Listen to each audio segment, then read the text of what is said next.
And we're back with more of the official Dragons postgame show on OurGreatCity.com. Let's take a look at those first half highlights, brought to you as always by Stacy Furniture. This game started out a little bit weird. Carroll winning the opening toss, electing to receive, but not quite getting the ball. A squib kick that could have been fair caught was fair caught by the Texans. So Justin Northwest in business at the Dragon 45. What would they do with it? Promptly give it back. Two receivers left and right as they snap it to LaFoon, and he'll look on the right side and he'll throw, and the pass is picked off. Sean Hoagland brings it back to the 50-yard line, down the left boundary to the 40, to the 30, to the 20, breaks the tackle inside the 10, and he will score. Touchdown, Carroll Dragons.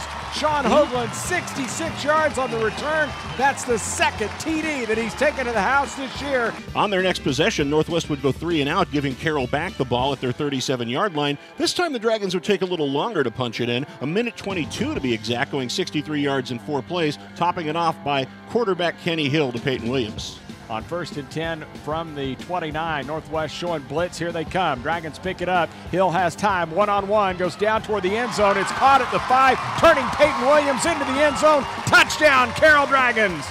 What a play by Peyton Williams to adjust on the pass. The line held up that Northwest blitz just long enough for Kenny Hill to get rid of the football, and Williams did the rest. It's now 13-0 Dragon.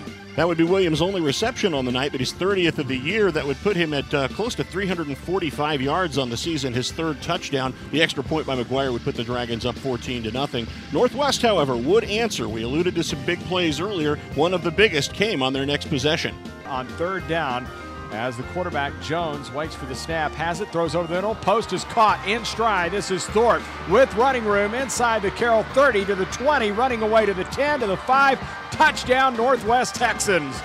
Wow, Barrington Thorpe got that pass over the middle, beat the secondary, and 67 yards later he's in the end zone. Carroll would get the ball on the ensuing possession and slow things down a little bit, taking almost 5.5 minutes off the clock on a drive that would run into the second quarter. Of those 13 plays, 10 of them carries by Paul Stevenson, and 11th was a Stevenson catch, but the end result, another Dragon touchdown.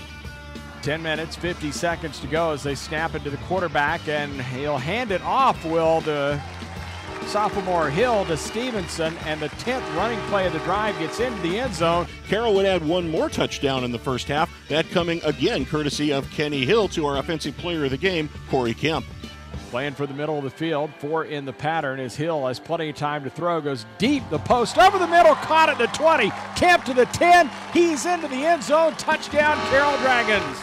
49 yards on the pass play from Kenny Hill to Corey Kemp, his 3rd touchdown receiving of the year. So that'll do it for the first half highlights, again brought to you by Stacy Furniture.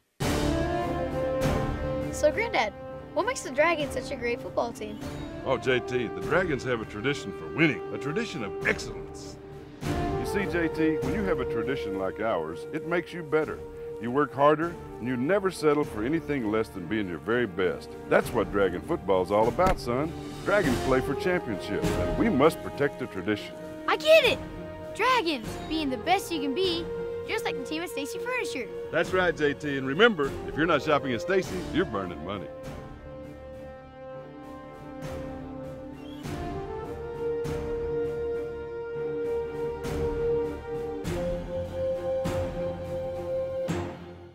Continuing on with the official Dragon postgame show, let's take a look at those second half highlights. Coming out in the second half, Carroll would force Northwest to give them back the ball, a 3 and out on their first possession. Carroll would get the ball at their 41 and pick right up where they left off, this time courtesy of running back Paul Stevenson.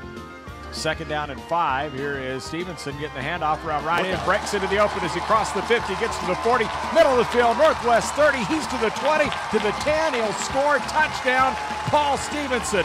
54 yards, he broke the line of scrimmage, and there was nobody home, and he took it to the house. Mac McGuire's extra point would put the Dragons up 38-7, but again, these Northwest Texans showed a little bit of pluck and verve on their next possession. They would answer the Dragons. 2nd down at about 6, the quarterback throws deep over the middle, and it's caught on the post, and breaking away from the defense is Long. He's at the Carroll 10-yard line and will dance into the end zone for an easy 59-yard touchdown. The Dragons would take the ball on their next possession and answer, moving 88 yards in 8 plays, taking 3 minutes and 19 seconds off the clock with the reserves in. This time it was running back Zach Thomason adding to the party. Carroll will scrimmage first and goal from the 1. Snap to Hill, handoff into the end zone goes Zach Thomason, and the junior gets his second touchdown of the year, and Carroll has broken the 40 mark. It's now 44-14. The extra point would put Carroll up 45-14. We weren't done with the excitement. On their next possession, Northwest would go 3 and out. Unfortunately, because we didn't get enough time from the back judge to come back from a commercial, we missed a 64-yard punt return by Sean Hoagland, his second score of the game. 1 touchdown on an interception return, another one on the punt. The extra point there would put Carroll up 52-14.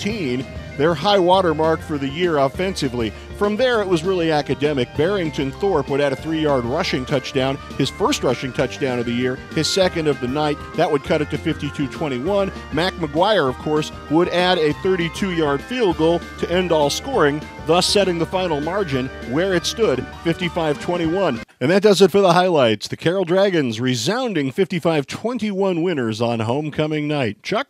Well, we talked about it on the broadcast, Kelly, the fact that there's a progression going on in the points the Dragons are scoring in these games, the margin of victories that they have. It's all looking good for Carroll, and things trending the right direction as they improve to 5-1 on the year. Indeed, that is the case, but boy, the real big test is coming up next week. Carroll got bullied in the opener by Copperas Cove, and it left a lot of people wondering what this team was or could become. Well, we've seen them take baby steps in their second and third games. We've seen them take great strides the last couple 3 weeks. We're going to find out just how much this team has grown and progressed next week against Coppell. Well, we've got a special Meet the Dragons segment coming up as we're going to meet the quarterbacks and the running backs. And that, of course, is brought to you by Southlake Baptist. We'll take a timeout for that and return with more on the official Dragons postgame show right here on OurGreatCity.com.